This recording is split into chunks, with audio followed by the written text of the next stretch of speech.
अस्सलाम वालेकुम। डॉक्टर रहमान आपकी खिदमत में दोबारा हाजिर है। कैसर अहमद राजा साहब ने मेरी पहली वीडियो पर कमेंट्स की शक्ल में कुछ नुकात पेश किए, जिनका जिक्र उन्होंने अपनी नई वीडियो में भी किया। मैंने इनके कमेंट्स को कुछ हिस्सों में तकसीम किया है ताकि इन पर तफसीली गुफ्तगू हो सके। आइए देखते हैं कि उन्होंने क्या कहा। वालेकुम अस्सलाम राजा साहब। सबसे पहले तो मुझे इंतहाई अफसोस है कि हमारी सोसाइटी में पोलराइजेशन बहुत बढ़ चुकी है, जो इस तरह के रवैये का बायस बनती है। उम्मीद करता हूँ कि हमारी इस गुफ्तगू से कुछ और फ़ायदा हासिल हो ना हो, कम अज़ कम माशरे में ये पैगाम चला जाए कि इख्तलाफ कैसे करना चाहिए। उनका अगला नुक्ता ये था, जो आप स्क्रीन पर देख रहे हैं। तो इसके बारे में मैं ये कहूँगा कि जैसा कि मेरी वीडियो के टाइटल से भी ज़ाहिर था, मेरा असल मकसद इस सवाल का जवाब देना था कि डॉक्टर अब्दुल सलाम को जो नोबेल प्राइज़ दिया गया, क्या वाक़ई वो इसके हकदार थे? इसीलिए ज़्यादा तवज्जो ऐसी चीज़ों पर मरकूज़ थी, जिससे ये साबित हो सके कि उनका इलेक्ट्रोवीक थ्योरी में कंट्रीब्यूशन किस-किस जगह रहा। असल मकसद हक़ाइक़ को सामने लाना था, जो काफ़ी हद तक सामने आ गए थे। खैर, अब चूँकि उन्होंने तकाज़ा किया है कि बराह रास्त इन नुकात पर बात की जाए, तो एक-एक करके हम इन नुकात को देखते हैं। राजा साहब कहते हैं कि डॉक्टर सलाम ने जो मॉडल अपने 1964 वाले पेपर में दिया, वो ग्लाशियो 1961 में पेश कर चुके थे। पहली वीडियो में हम इस नुक्ते पर तफसीली गुफ्तगू कर चुके, इसलिए ज़्यादा तफसीलात में नहीं जाऊँगा और सिलसिले को आगे बढ़ाते हुए ये कहना चाहूँगा कि इन इब्तदाई पेपर्स में, चाहे वो ग्लाशियो का हो या डॉक्टर अब्दुल कलाम का, पूरा मॉडल किसी में भी नहीं था, बल्कि standard model of particle physics के छोटे-छोटे अज्जा इकट्ठे किए जा रहे थे। इस पूरे मॉडल की तश्कील पर मुख्तलिफ साइंसदानों को अब तक 1 दर्जन से ज़ायद नोबेल इनाम दिए जा चुके हैं। इंशाअल्लाह कभी मौका मिला तो इस पर तफसीली गुफ्तगू करूँगा। उस दौर में स्टैंडर्ड मॉडल का इब्तदाई नक्शा तैयार हो रहा था, जिसके तश्कील कुनिंदा ईंटों को इधर-उधर रखकर ये जानने की कोशिश कर रहे थे कि सबसे बेहतरीन तस्वीर क्या बनेगी। पहली ईंट डॉक्टर अब्दुल सलाम ने 1958 में रखी, जिसके बाद 1961 के पेपर में ग्लाशियो ने और फिर 1964 में डॉक्टर अब्दुल सलाम ने कुछ तब्दीलियां और कुछ इजाफे सजेस्ट किए। ये सिलसिला 1967 तक गया, जब वाइनबर्ग ने हिग्स मैकेनिज्म इस्तेमाल करके इस मॉडल का बुनियादी ढांचा तश्कील दिया। इसके अलावा कुछ दूसरे पेपर्स भी अहम हैं, लेकिन मेजर कंट्रीब्यूशन इन्हीं पेपर्स का था। मुख्तसर ये कि डॉक्टर अब्दुल सलाम और ग्लाशियो के ये इब्तदाई पेपर्स ऐसी हालत में नहीं थे कि किसी भी पेपर में मौजूद काम को एक पूरा मॉडल कहा जा सके। आपका अगला नुकता ये था कि डॉक्टर सलाम ने 1964 में ग्लाशियो को साइट ना करके गलत किया, क्योंकि उनको मेंशन ना करना उनके काम को अपना नाम देने के मुतरादिफ है। बाय द वे, अगर इस चीज को हम इस नजर से देखेंगे तो इस असूल के तहत ग्लाशियो पर भी यही इल्जाम आएगा, क्योंकि एंड यही काम उन्होंने डॉक्टर सलाम के 1958 वाले पेपर के साथ किया था, जहां डॉक्टर सलाम ने 3 वेक्टर बोसॉन्स का तस्वर मुतारिफ करवाया, जिसे साइड किए बगैर ग्लाशियो ने चौथा वेक्टर बोसॉन मुतारिफ करवा दिया। ग्लाशियो का पेपर और हवाला जात की फहरिस्त आपके सामने है। पेपर डाउनलोड करके आप आसानी तस्दीक कर सकते हैं कि ग्लाशियो ने डॉक्टर अब्दुल सलाम के 3 वेक्टर बोसॉन वाले तस्वर की एक्सटेंशन करने के बावजूद इनके काम को साइड नहीं किया। 1958 वाले पेपर के बगैर इलेक्ट्रोवीक यूनिफिकेशन का जिक्र नामुकम्मल है।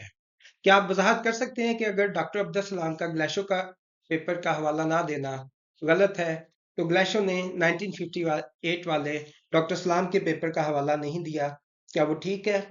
और अगर ठीक नहीं, तो आपकी गुफ्तगू में इस चीज का जिक्र इस तरह क्यों नहीं है, जिस तरह डॉक्टर अब्दुल सलाम के हवाला ना देने का जिक्र है? फिर आपने कहा कि मेरी वीडियो के मुताबिक डॉक्टर सलाम ने ग्लाशियो के मॉडल की तस्हीह की थी, तो होना ये चाहिए था कि ग्लाशियो के काम का हवाला भी दिया जाता।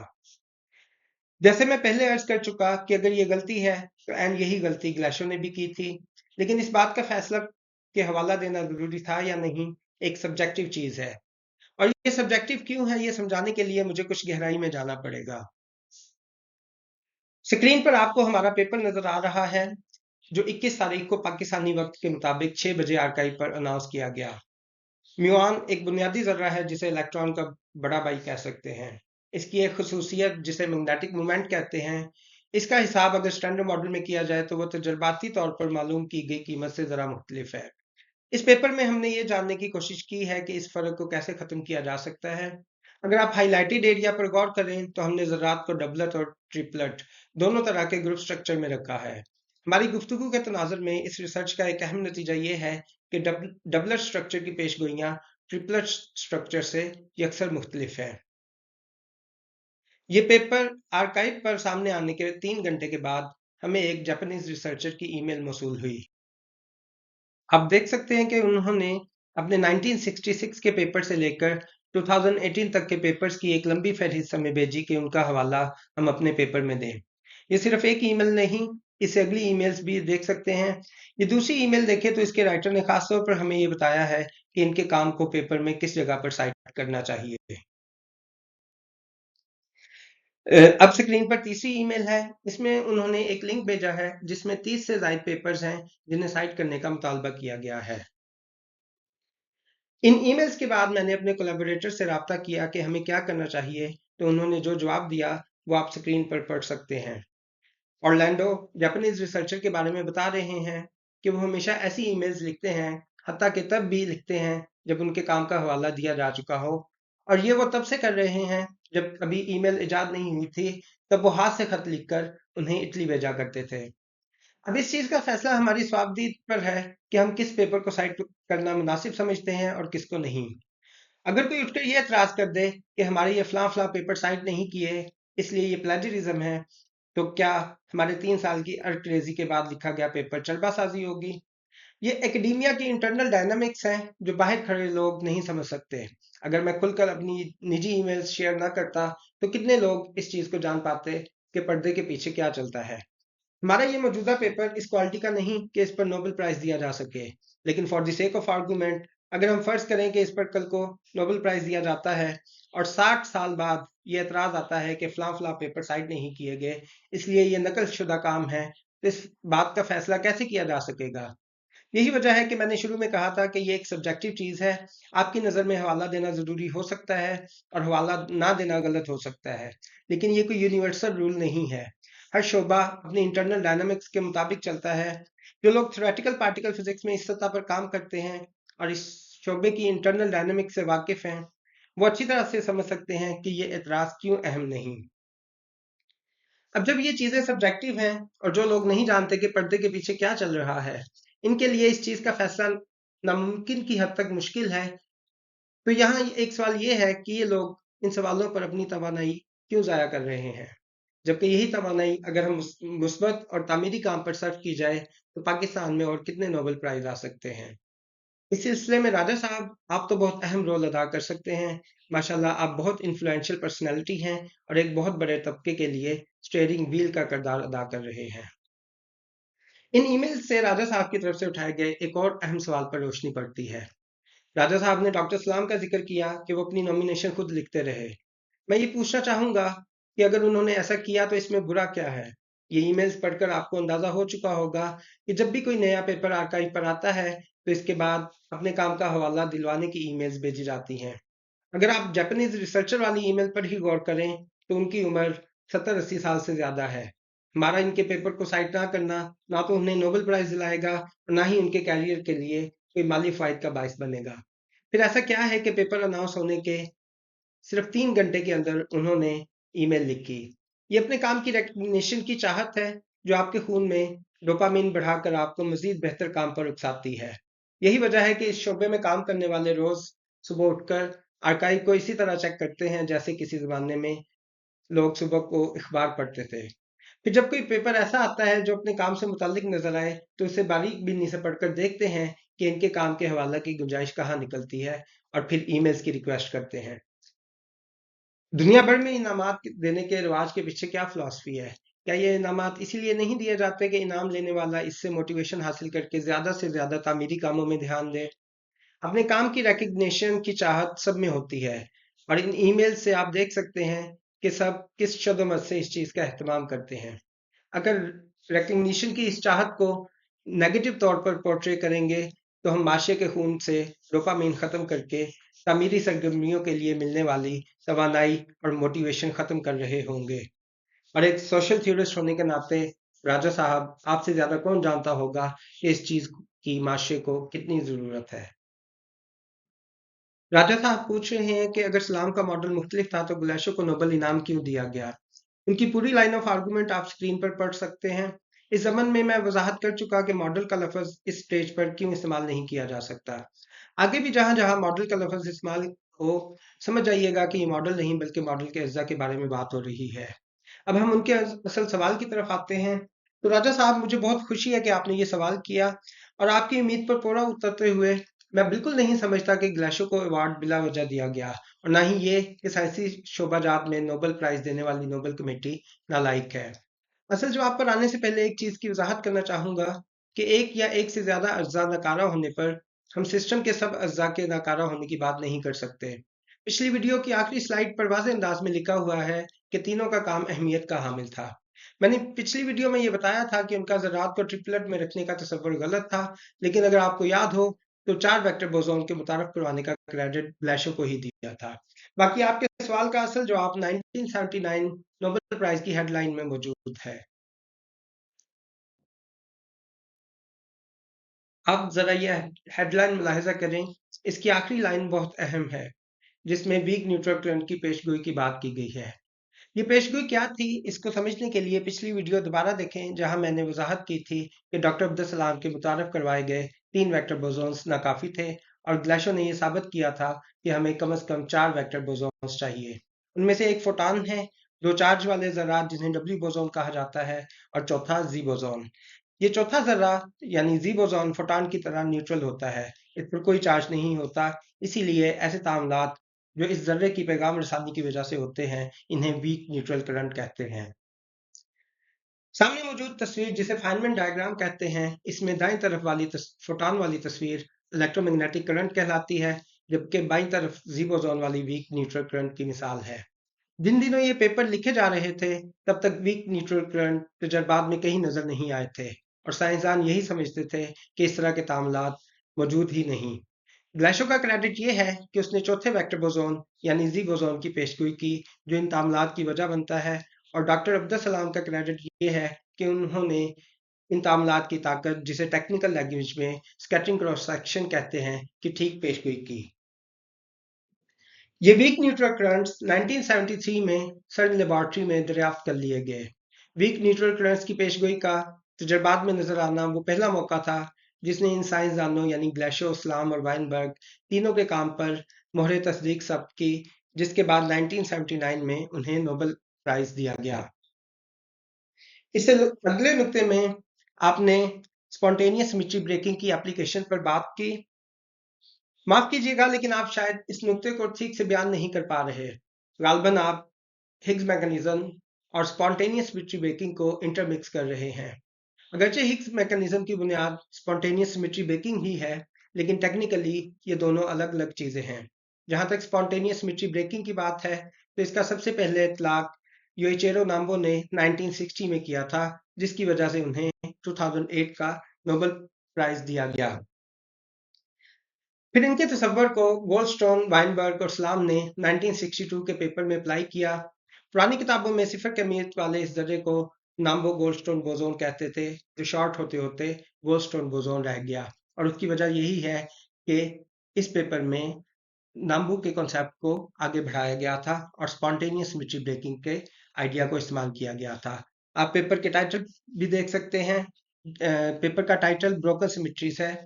तो अगर तो राजा साहब अब वाकई स्पॉन्टेनियस सिमेट्री ब्रेकिंग की एप्लीकेशन की बात कर रहे हैं, जैसा कि आपने दूसरी वीडियो में भी तकाजा किया कि किसी पेयर रिव्यूड पेपर का हवाला दिया जाए, तो वो तो डॉक्टर अब्दुल सलाम 1962 के पेपर में ही वाइनबर्ग और गोल्डस्टोन के साथ मिलकर अप्लाई कर चुके थे। चनाचा अगर आपके कहने के मुताबिक डॉक्टर अब्दुल सलाम ने वाकई स्पॉन्टेनियस सिमेट्री ब्रेकिंग के इतलाक का क्रेडिट लिया है, तो ये रहा उस पेपर का हवाला, जिससे साबित होता है कि वो बिल्कुल ठीक क्रेडिट ले रहे थे। वैसे गालिब इम्कान यही है कि आप हिग्स मैकेनिज्म की बात कर रहे हैं और इस शोबे की इस्लाहात से वाकिफ ना होने की वजह से आप स्पॉन्टेनियस सिमेट्री ब्रेकिंग और हिग्स मैकेनिज्म को शायद एक ही तस्वर कर रहे हैं। जिस अनपब्लिश्ड पेपर का आपने अपनी वीडियो में भी जिक्र किया, और यहाँ पर भी वो स्पॉन्टेनियस सिमेट्री ब्रेकिंग की एप्लीकेशन पर नहीं, बल्कि डॉक्टर अब्दुल सलाम के 1964 वाले पेपर और इस पेपर में मुतारफ करवाए गए बेस स्ट्रक्चर के साथ हिग्स मैकेनिज्म की एप्लीकेशन पर है। सारी गुफ्तगू को समेटें तो आपका मुकदमा ये था कि डॉक्टर अब्दुल सलाम ने 1964 वाला पेपर ग्लाशो के काम को चोरी करके किया था और इंपीरियल कॉलेज लंदन के लेक्चर्स में किया गया डॉक्टर अब्दुल सलाम का हिग्स मैकेनिज्म के इतलाक का दावा साबित नहीं किया जा सकता। इसलिए डॉक्टर अब्दुल सलाम का इलेक्ट्रोवीक यूनिफिकेशन की तश्कील पर दिए गए नोबेल प्राइज में कोई कंट्रीब्यूशन नहीं। जबकि असल तरतीब ये बनती है कि इस थ्योरी की पहली ईंट डॉक्टर अब्दुल सलाम का 1958 वाला पेपर है और दूसरी ईंट ग्लाशो का 1961 वाला पेपर, तीसरी ईंट डॉक्टर अब्दुल सलाम का 1964 वाला पेपर और फिर वाइनबर्ग का 1967 वाला पेपर। याद रहे कि इन ईंटों को जोड़ने के लिए बीच में दूसरे पेपर्स का भी अमल दखल है, लेकिन मेजर पेपर्स यही थे।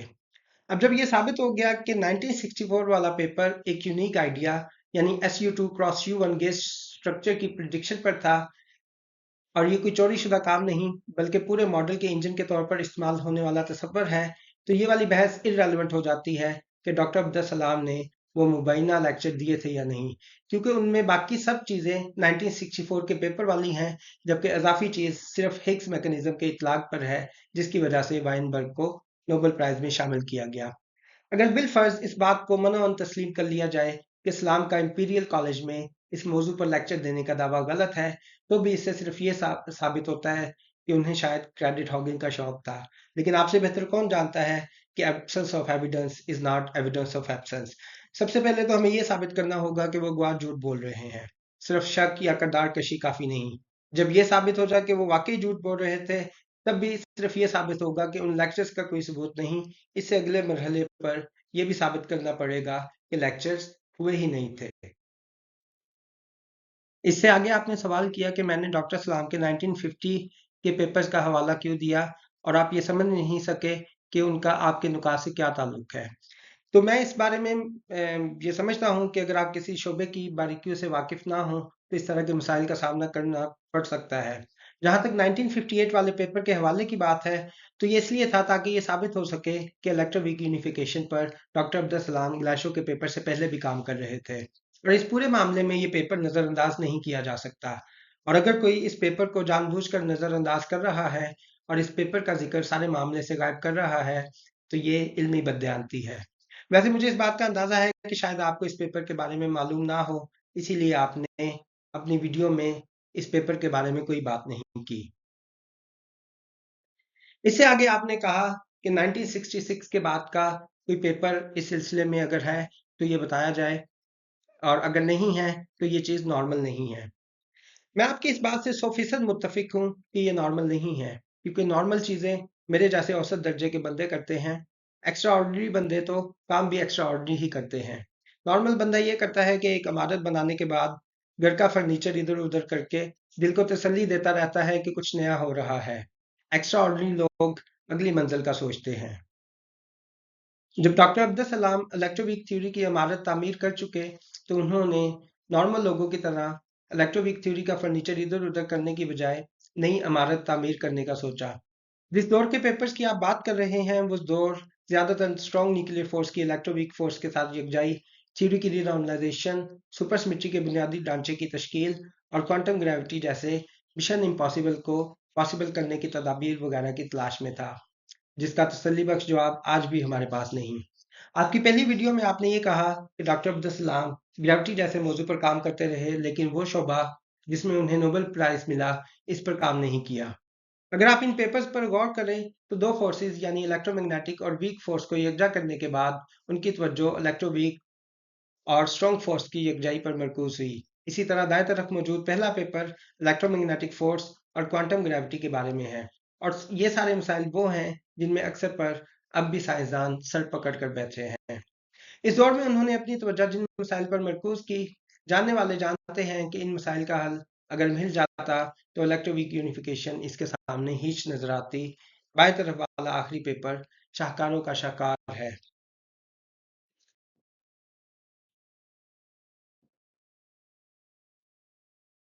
इस शोबे में काम करने वाले लोग उनके 1974 में सुपर स्पेस फार्मूलिज्म की तश्कील पर लिखे गए इस पेपर को पहिए की इजाद के बाद अब तक की सबसे बड़ी इजाद मानते हैं। जिन दोस्तों को किताब के टाइटल की समझ नहीं आई, उनको बताता चलूं कि मुसन्निफिन ये कहना चाह रहे हैं कि सुपर स्पेस फार्मूलिज्म के साथ सुपर सिमेट्री का एक लेक्चर सुपर स्पेस फार्मूलिज्म के बगैर सुपर सिमेट्री के 1001 लेक्चर्स के बराबर है। याद रहे कि सर्न में लार्ज हैड्रॉन कोलाइडर एक्सपेरिमेंट की तामीर पर लगभग $10 बिलियन खर्च किए गए थे। उसके ईयरली ऑपरेशंस और मेंटेनेंस का बजट अलग से अरबों रुपए है, और इन सारे अखराजात का पहला मकसद हिग्स बोसोन की दरियाफ्त और दूसरा बड़ा मकसद सुपर सिमेट्री के नज़रिया की दरियाफ्त था। इसी सुपर सिमेट्री के नज़रिए के बारे में इस किताब के मुसन्निफिन कह रहे हैं कि सुपर स्पेस फार्मूलिज्म के बगैर सुपर सिमेट्री का मुतालिया जुए शील लाने के मुतादिफ है, और सुपर स्पेस फार्मूलिज्म की इजाद का सहरा डॉक्टर अब्दुल सलाम और स्ट्रैथजी के सर पर है। इस काम पर इन्हें नोबेल इनाम तो नहीं मिला क्योंकि सुपर सिमेट्री अभी दरियाफ्त नहीं हो सकी, लेकिन इस काम के सामने इलेक्ट्रोवीक यूनिफिकेशन का तस्वर बौना नजर आता है। मेरी वीडियो पर आपने जो कमेंट किया उसके जवाब में असद कज़ाफ़ी साहब ने कुछ गुफ्तगू की, जिसका जवाब आपने दो सिनेरियोज की शक्ल में दिया। पहला सिनेरियो ये था कि अगर डॉक्टर सलाम ने पेपर साइड किया होता तो सिचुएशन क्या होती, और साइड ना करने की वजह से क्या हो रहा है। पिछली गुफ्तगू सुनने के बाद मेरा नहीं ख्याल कि ये साइटेशन वाले मामले पर किसी को कोई शक रहा होगा, लेकिन यहाँ इस तरतीब को मैं बिल्कुल समझ नहीं पाया। आपने यहाँ फिर ग्लेशियो से शुरू किया, जबकि मैं वाज़ेह तौर पर बयान कर चुका कि इससे 2 साल पहले डॉक्टर सलाम का बहुत अहम पेपर आ चुका था। मुझे खुशी होगी कि अगर आप ये बता सकें कि इस पेपर को क्यों बार बार नज़रअंदाज किया जा रहा है। आपने पहला मरहला ये लिखा कि ग्लेशियो ने मॉडल प्रपोज किया, जबकि हकीकत ये है कि ग्लेशियो ने मॉडल का सिर्फ एक जुज जो पहले सलाम प्रपोज कर चुका था उसको दुरुस्त किया, और साथ एक दूसरे जुज पर बात की। आपका दूसरा मरहला, जो असल में तीसरा मरहला है, इसमें आपने कहा कि इस्लाम ने मिसिंग एलिमेंट प्रपोज किया। चलिए इसे मिसिंग एलिमेंट ही कह लेते हैं, लेकिन ये सबसे अहम एलिमेंट है। इसी स्टेप पर आपने कहा कि इस्लाम ने सही मैकेनिज्म सजेस्ट किया।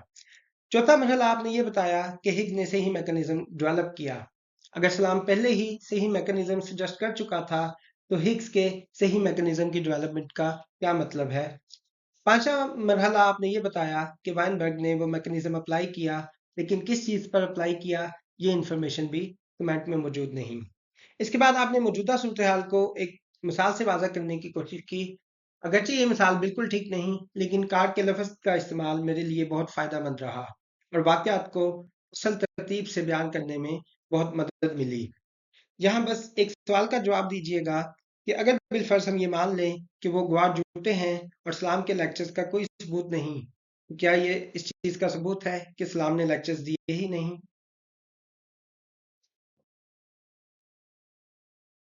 कार वाली मिसाल में भी आपने गलत जगह से शुरू किया कि ग्लेशियर ने कार इन्वेंट की, जबकि किसी को अभी कार के बारे में दूर दूर तक नहीं पता। अगर इस मिसाल के हिसाब से देखें तो पहला मरहला ये है कि इस्लाम कहता है कि मुस्तकबिल में जो कार बनाने का सोचा जा रहा है इसके 3 पहिए होंगे, यानी 3 वेक्टर बोसॉन। ग्लेशियर कहता है कि 3 पहियों पर कार नहीं चलेगी, 4 पहिए चाहिए होंगे, और ऐसा करते हैं 1 पहिया फ्रंट पर और 3 पहिए बैक पर फिट कर देते हैं। इस्लाम कहता है कि पहिए तो 4 ठीक है, लेकिन फिटिंग ठीक नहीं, इसलिए कार नहीं चल सकेगी। 2 पहिए फ्रंट पर और 2 पहिए बैक पर फिट करते हैं। फिर हिग्स सोचता है कि कार में सीटें भी होनी चाहिए।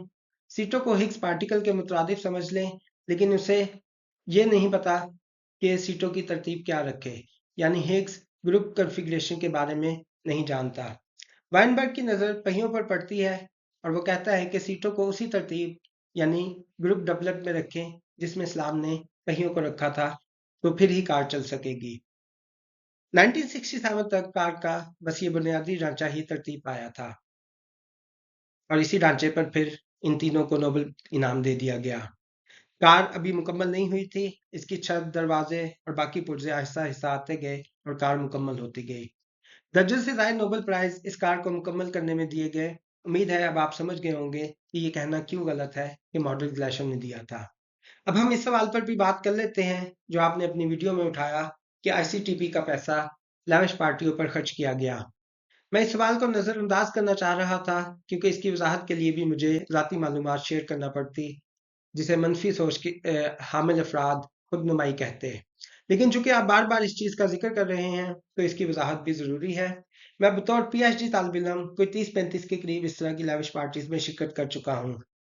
हर शिरकत के लिए जहाज़ की टिकट, कम अज़ कम 4 स्टार होटल की याशी और खाने पीने के अखराजात की अदायगी मेरी स्पेन यूनिवर्सिटी या कॉन्फ्रेंस वालों की तरफ से होती थी।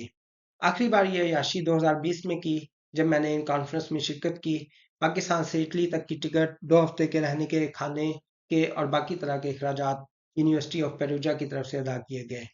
आप समझ सकते हैं कि मैं किसी नोबेल कमेटी का मेंबर नहीं, एक मामूली सा रिसर्चर हूँ और किसी को इस तरह का कोई फायदा नहीं पहुंचा सकता, लेकिन फिर भी ये अखराजात किए गए क्योंकि ये चीज़ें एकेडेमिया का मामूल हैं। ये यहाँ के रस्म व रिवाज हैं जिन्हें सरफस पर खड़ा आदमी पॉजिटिव या नेगेटिव कोई भी मानी दे सकता है, लेकिन हकीकत ये है कि ये चीज़ें इसलिए की जाती हैं ताकि कोलैबोरेशन का माहौल पैदा हो सके।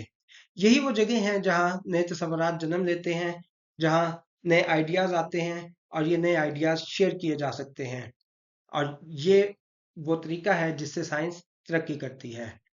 वीडियो के आखिर में मैं आपका दिल की अथाह गहराइयों से शुक्रिया अदा करना चाहता हूँ, और यकीन करें ये चीज़ मैं रस्मन या मरवतन नहीं कह रहा। शुक्रिया के पीछे वजह यह है कि पाकिस्तान में पार्टिकल फिजिक्स कम्युनिटी आटे में नमक के बराबर भी नहीं। तरक्की याफ्ता ममालिक में जहाँ फिजिक्स के 10 में से 8 तलबा पार्टिकल फिजिक्स जैसे शोबे का रुख करते हैं, वहीं पाकिस्तान की अक्सर यूनिवर्सिटीज़ आपको पार्टिकल फिजिक्स के जिक्र से खाली नजर आएंगी। हमारे तलबा इस शोबे से वाकिफ ही नहीं। तलबा की क्रीम इंसेंटिव्स को देखते हुए डॉक्टर या इंजीनियर बनने को तरजीह देती है। आपकी वीडियो के सदके इन तलबा का इस शोबे और इसके इंसेंटिव से तारुफ होना एक बहुत मुस्बत पहलू है। मैं जितनी मर्जी सरतोड़ कोशिश कर लेता, कभी भी आवाम की दिलचस्पी इस state of the art field की तरफ ना ला पाता। यह आपकी वीडियो की करामत है कि आज वतन अजीज का बहुत बड़ा तबका इस शोबे को सुनना चाहता है, समझना चाहता है और इसमें दिलचस्पी ले रहा है। अगरचे इस सब में कुछ लोगों की तरफ से आपको नामुनासिब अल्फाज का सामना करना पड़ा, जिस पर मुझे बहुत अफसोस है, लेकिन इसका मुस्बत पहलू ये है कि लोग इस शानदार शोबे से मुतारिफ हुए। इसलिए एक बार फिर आपका बहुत बहुत शुक्रिया। बाकी सब लोगों का भी शुक्रिया जिन्होंने दिलचस्पी से इस मौजू को सुना। मुझे बहुत अच्छा लगा कि कमेंट्स में लोगों ने इस चीज़ के बारे में मज़ीद जानने की ख्वाहिश ज़ाहिर की। मैं प्रोफेशनल यूट्यूबर नहीं हूँ और अपना ज़्यादा वक्त रिसर्च में ही सर्व करना चाहता हूँ, लेकिन कोशिश करूँगा कि वक्तन फ़वक्तन मज़ीद मालूमात आपकी खिदमत में पहुँचाता रहूँ। अल्लाह हम सबका हामी और नासिर हो। अल्लाह हाफ़िज़।